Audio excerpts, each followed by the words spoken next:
ప్రేమ అంటే ఇలా ఉండాలి మామ. చూసావా, వాళ్ళు 7వ క్లాస్ నుంచి ఇద్దరు ప్రేమించుకొని పెద్ద అయినాక అందరినీ పెద్దోళ్ళను ఒప్పించుకొని పారిపోకుండా ఏం చేయకుండా పెద్దోళ్ళను ఒప్పించుకొని పెళ్లి చేసుకున్నాడు మామ.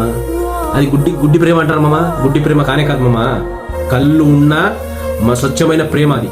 ఎందుకంటే హిందూ ముస్లిమ్స్ కాదు మామ, ప్రేమకు ఏ కుల భేదాలు లేవు, ఏ అందం ఐశ్వర్యం లేదు. అదే ఇల్లు నిరూపించారు మామ. కరెక్టా కదా మామ? ఇల్లు ఆదర్శంగా నిలవాల. ఎందుకంటే అందరు సపోర్ట్ చేస్తామా. మా ఆశీర్వాదాలు మైకు ఎప్పుడు ఉంటాయమ్మా. నువ్వు ఈ ప్రేమకు కలుషితం లేదని నిరూపించా.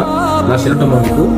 ఈ వీడియో వాళ్ళకి చూపి అమ్మాయిలు చంపి నా కొడుకు ఈ వీడియో చూపి ఇలా వాళ్ళని చూసి బుద్ధి అన్న తెచ్చుకోమన్నా.